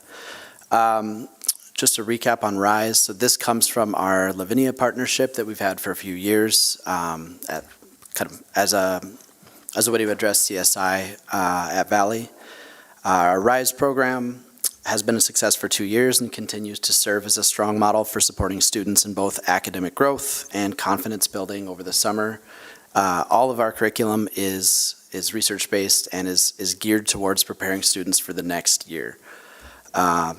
So structure and content is going to look similar as it has before. We still are continuing to use curriculum resources that we were able to purchase with ESSER dollars 3 years ago. But our numbers have grown is one of our changes. So our very first year, we targeted that only at incoming 6th graders. So we had about 25 students. The next year we had a little over 50.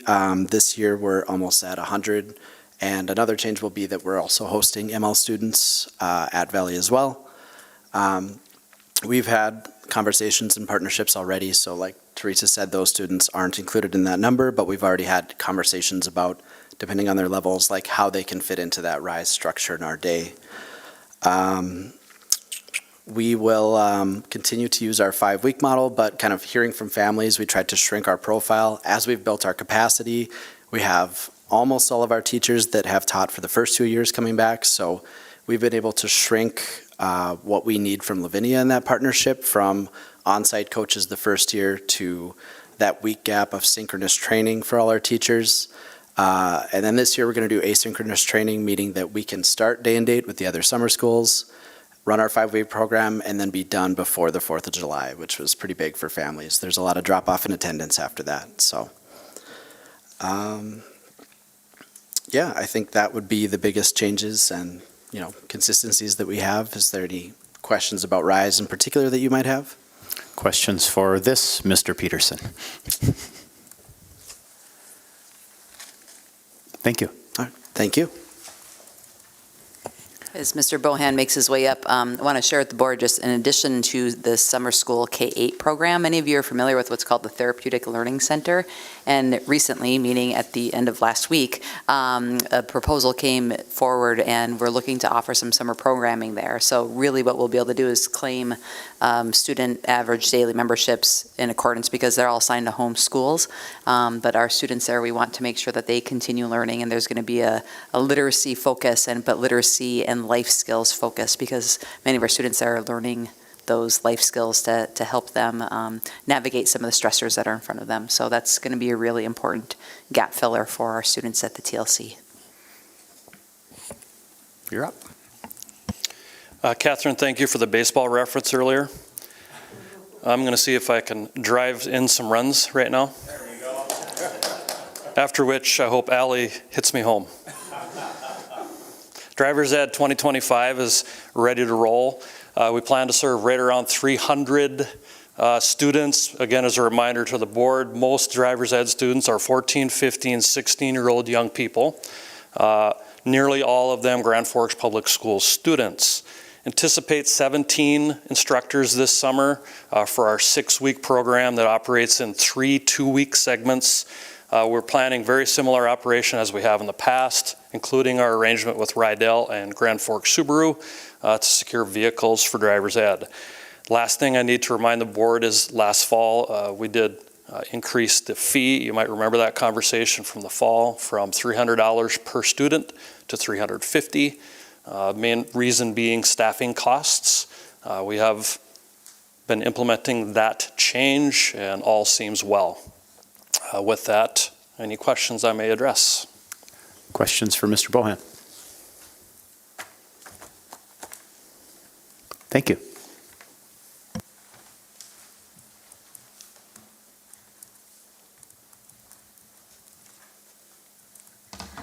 Good evening, members of the school board. Thank you for having us here tonight. My name is Allison Peterson. I am the director of the Summer Performing Arts Company, most affectionately called SPA.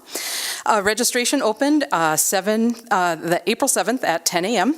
As of today, there are 865 students registered throughout our programs. This is on par with registration for this time compared to last year and the year prior. We are using the same facilities as last year: Red River, Central, Sharon Lutheran, Discovery, Phoenix, and South. We are offering the same programming as last year, which is our pre-K program, elementary, middle school, high school, Bands on the Red, voice lessons, instrumental lessons, summer strings camp, My Spa, which is our special needs program, and also providing guest artists to add an arts component to the ML Summer School program. Our high school shows, which are the most public kind of viewed part of SPA. This year we're doing Guys and Dolls, and that'll be at Grand Forks Central.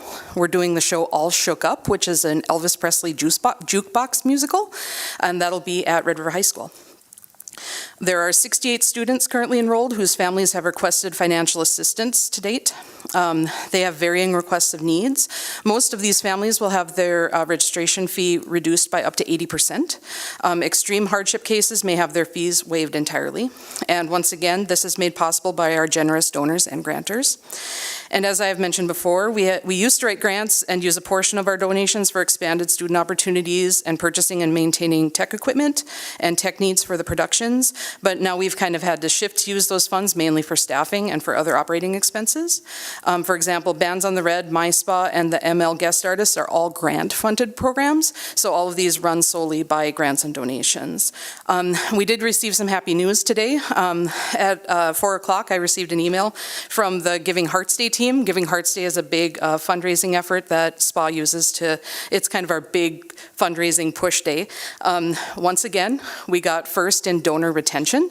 That comes with a $6,000 award.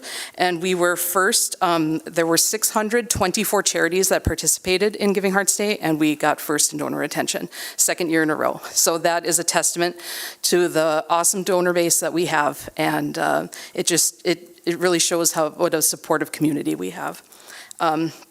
But we've been fortunate for all of the support we received from the district and from the community as a whole, and we're looking forward to this summer. I'd be happy to entertain any questions.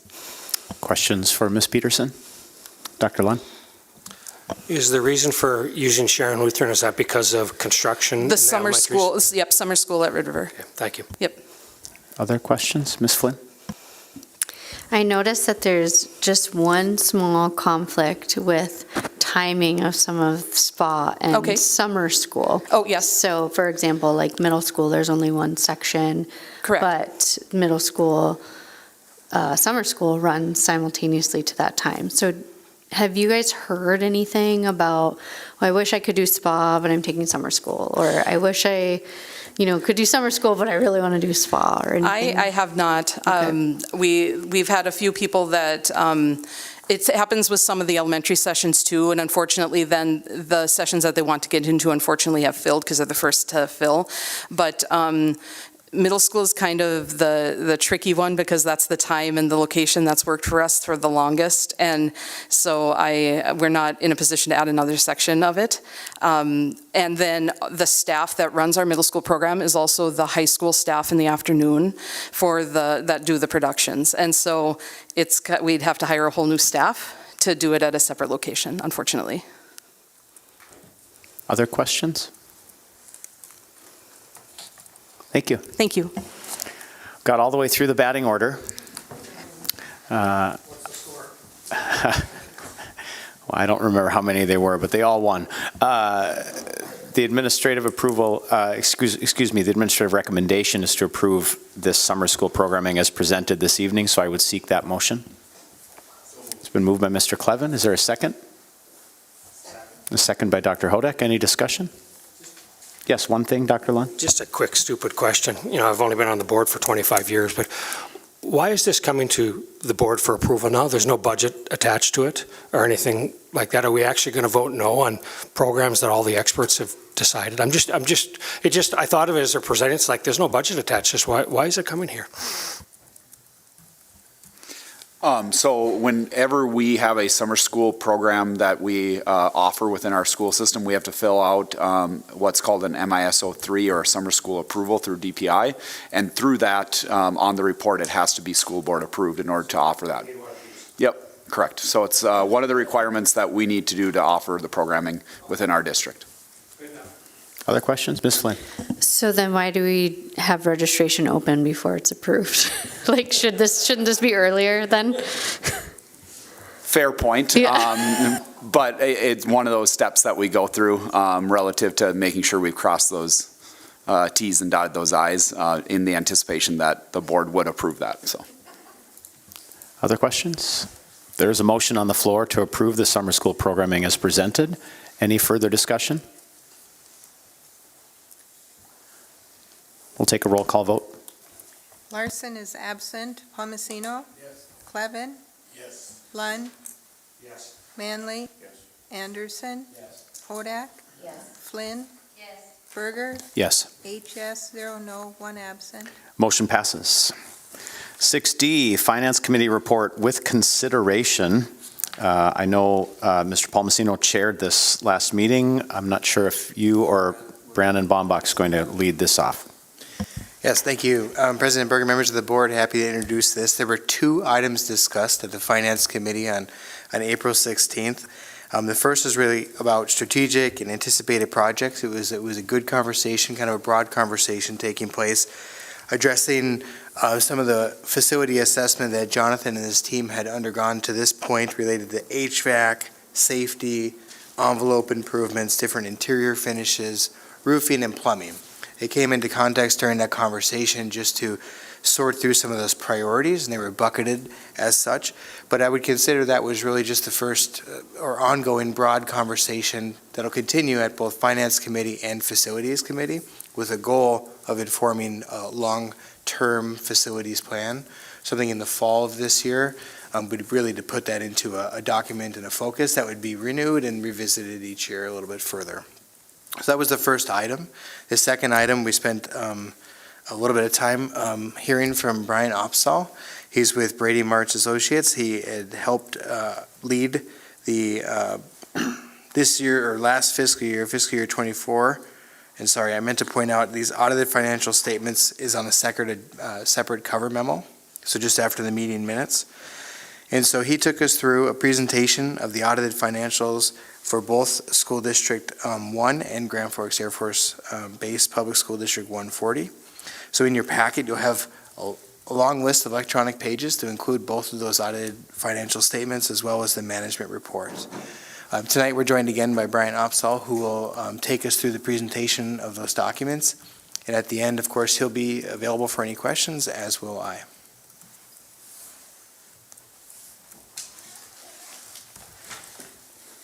Good evening. As Brenda mentioned, I was able to meet with the Finance Committee a couple weeks ago to go through this in a little bit more detail than I plan to tonight. So tonight's presentation is mainly just some high points and allow you a chance to ask some questions if you have them. So a couple things to point out before we get started. No difficulties performing the audit, no disagreements with management. We appreciate all the help that we get from the staff. There's a lot to get through to get it done on time, and obviously lots going on in the district, so we appreciate all the help that we do get. Into the audit report, and I'll throw some page numbers out there if anybody's following along electronically. These will be the actual page numbers, not the PDF page numbers, so just keep that in mind.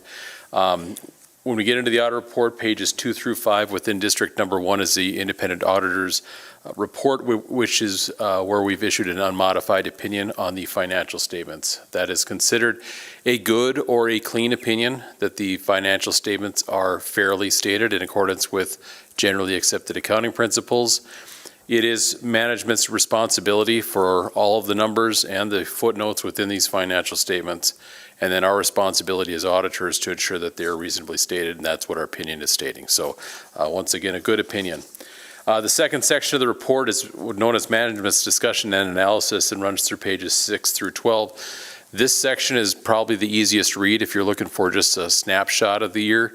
It has some information as far as the reasons why things maybe went up or down, but the rest of the report contains lots of extra information. So if you're looking for just a quick little snapshot, that's the section I would probably read.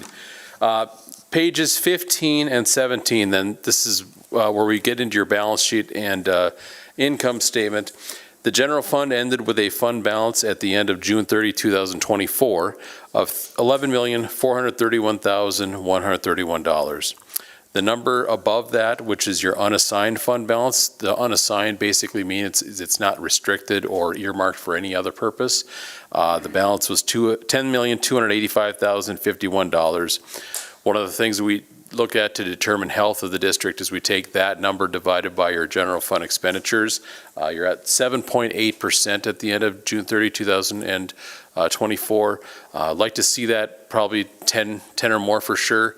We talked about this a little bit, the Finance Committee. The bigger districts can have a little bit smaller fund balance just because the size is a lot larger, and there's some other things hitting the percentage that I'm giving you that makes it probably worse than it is, because the true percentage is supposed to be on your operating expenses, but there are some capital related items that are part of this calculation as well, just by the way that we did that. So just keep that in mind, but right now, or at the end of June 30, 2024, at 7.8%.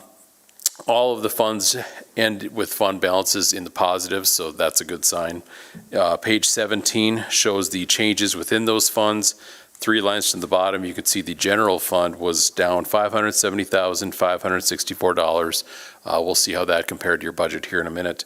The other funds with significant activity was your building fund, which did have about $35 million of expenditures for various projects. And then the food service fund had a transfer to cover some costs within that building fund as well. So overall, with the capital related activity, the funds were down $1,719,156.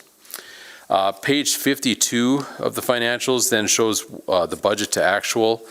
And it's broken down a little bit differently than most budgets, just because you're budgeting basically for Fund 10, which is your general fund, but when we report on the general fund in the report, it includes some other funds because of the way that, like student activities, for example, gets rolled in here because of some changes in standards, et cetera. So it gets broken down a little bit. The overall number, the bottom right corner on page 52, you're better than budgeted by about $1,312,319, combination of some additional revenues as well as less expenses than what was budgeted for. The last section of the report then gets into our various reporting. Pages 57 and 58 is our government auditing standards report, really a high-level overview of your internal control structure at the district. We have 2 findings, one related to auditor preparation of the financial statements, which is a repeat finding that virtually all districts have, just basically saying that the auditors are putting these together.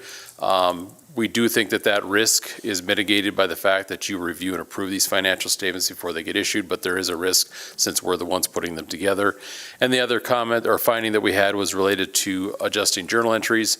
There was a few entries that we made to put the financial statements in accordance with generally accepted accounting principles, various things such as the new lease standard, other things within the debt issuances, et cetera. So we did help out with that. Pages 59 through 61 is the Uniform Guidance Report, also known as a single audit. We have unmodified opinions on the 2 programs we tested, which was Title I as well as the Coronavirus Capital Projects Fund. So those are considered clean opinions. We did have one small finding related to just some support that wasn't available on Title I related to some of the private schools that you have to include in some of the narrative. The supporting documentation just wasn't retained, so we weren't able to tie it out, but things have been changed or put in place since that point to fix that. So that is District Number 1.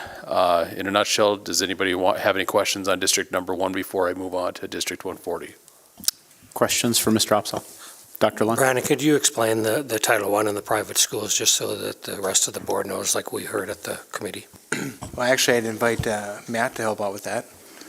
Yeah. Thank you, Board. No, you're good.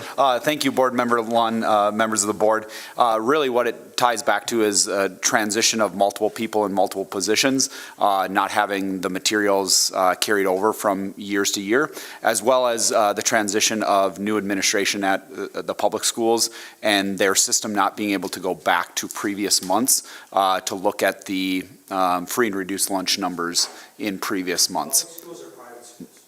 Private schools, I'm sorry, non-public is what I meant, I'm sorry. And so their system was not able to go back to the previous months. And so we've put in a position where we'll capture what is called Worksheet G every month from them so that we can go back every month and see that, so. Other questions on what we've heard so far? Okay. Oh, Ms. Flynn. We haven't heard it yet, but just curious, just like you thought, like, why are we doing this? We don't typically approve the District 140 financials like every month. So just curious why we approved their audited statement. Well, all I would say is we've brought this to District 140 already, and they did approve it as an actionable item last week at our last meeting. Yeah, I mean, and this has been a practice as a board since I've been here, and I would think that that's just related to the role, the unique role that District 1 has over the financials of District 140. And so knowing that is a presentation to you as well. This is less of an approval, as more of an acceptance of what's provided. Okay, I'll just move on to 140, and this will be pretty quick too, just less within the report. So same thing, pages 2 through 4 is independent auditor's opinion, where we've issued an unmodified opinion on the financial statements, so a good or clean opinion on them.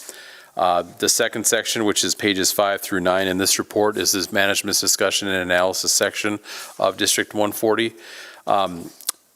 Pages 12 and 13, this is where we break out. They basically have two funds within District 140. You have a general fund, which has a fund balance of $6,677,927, and then a capital projects fund, which has a deficit $2,642, so basically a break even. The changes on page 13, 3 lines from the bottom, the general fund was up $899,546, and the capital projects fund was up $324,972. A lot of this funding, or almost all of it, comes from federal sources like impact aid money, et cetera. Page 24 shows the changes from the budget to the actual. A positive variance on the bottom right corner of $587,225. The federal sources, that impact aid money, is very tough to budget just because you don't know when it's coming or even how to calculate how much is coming. Kind of depends on what's there. So that is a large part of that. Page 26 shows the different funding sources that you get through the federal government. $5,890,613. We've typically always tested impact aid, which we did again this year. Going forward, you might have some testing to do over the community investment fund as that activity ramps up here in FY25. And then finally, we get to the reporting section. Pages 28 and 29 is the government auditing standards report. We just have one finding on that related to us preparing the financial statements. We didn't have any adjusting journal entries for district number 140. And then the uniform guidance report, pages 30 through 32. This is an unmodified opinion then on the impact aid program. So we didn't have any issues or findings when we did that testing. So that is District 140, if there's any questions. Any questions from board members? Yes, Dr. Brenner. First of all, thank you, Brian. Thanks for being at Finance, and thank you for being here tonight. Just want to highlight and underscore and point out again that we're 2 years away from collecting our total 100% lot for impact aid dollars. So you can see that there's a really healthy fund balance, District 140, that's really going to help us get that new school project across the finish line. So thank you. All right. Any other comments from Finance Committee members before I seek a motion to approve receipt of these financial statements?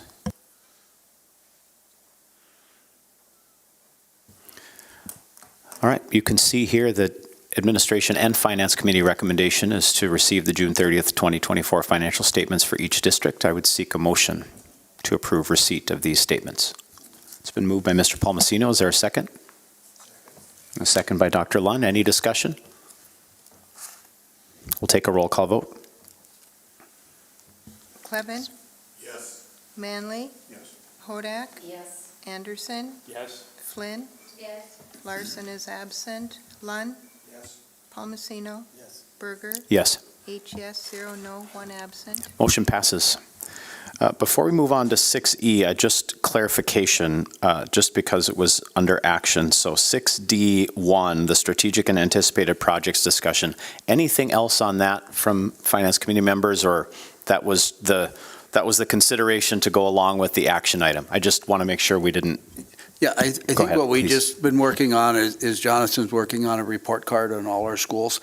And I think when that's ready to come forward, it'll be a real nice tool that we'll have in our toolkit here to move forward, so we know what's coming. Yeah, thank you. Okay, comfortable moving on then? So 6E, contracted staff resignation and request for release from contract and waiver of liquidated damages. Dr. Brenner. Thank you, Mr. Chair.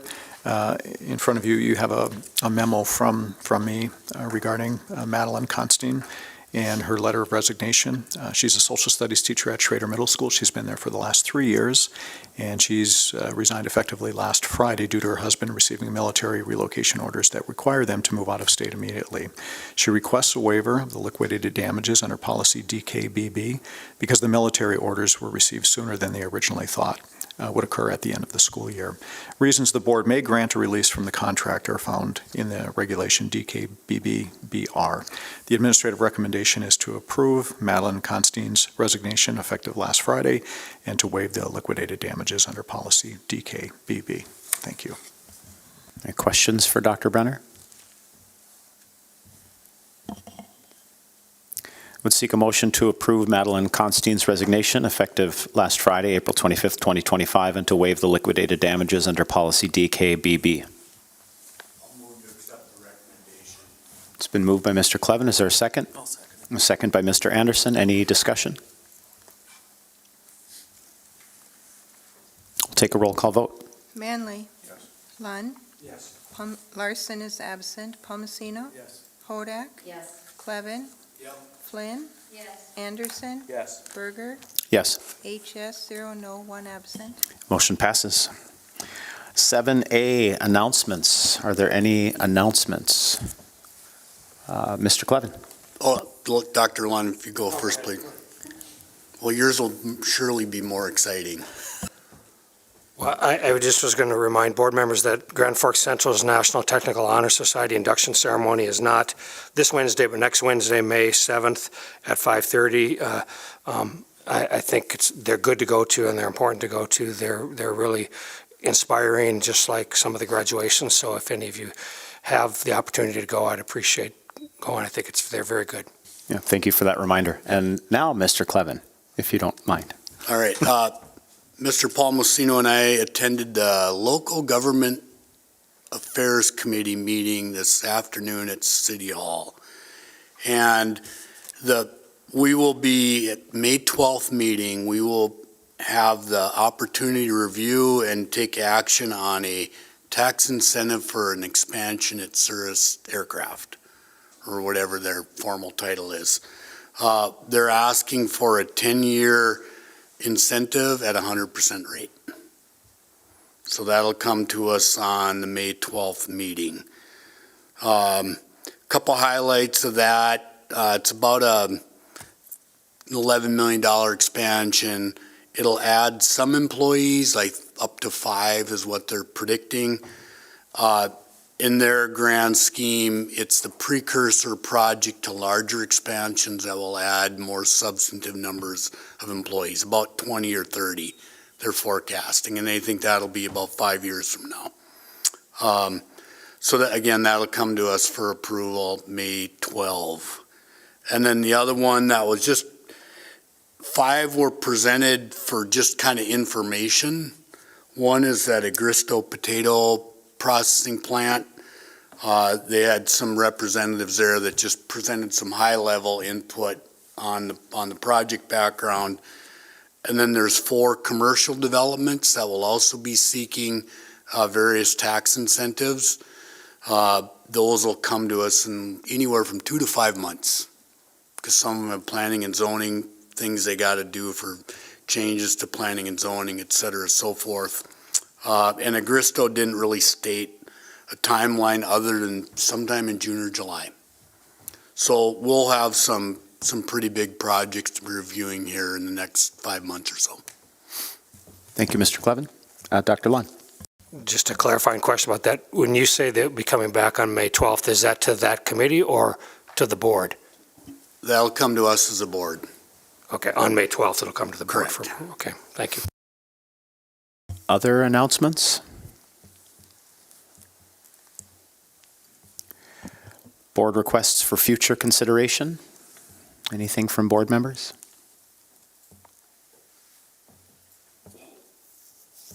Seven C, school board meeting norms. Ms. Flynn, how did we do? Great. One word, great. Should give you some M-bean lessons. I'll come up with a different vocabulary word than great. Scrumtralescent. Well, as you can see, if you've been following along with your agenda, we're still a long ways from adjournment, and that is because item 8 on our agenda is an executive session. So at this time, I would ask for a motion to hold an executive session to discuss security system planning as allowed by North Dakota Century Code, sections 15.1-09-60, 44-4-19.2, 44-04-24, 44-04-25, and 44-04-26. It's been moved by Dr. Lund. Is there a second? Second. Second by Mr. Clevin. We'll take a roll call vote. Anderson? Yes. Hodak? Flynn? Yes. Manley? Lund? Yes. Palmesino? Yes. Larson absent. Clevin?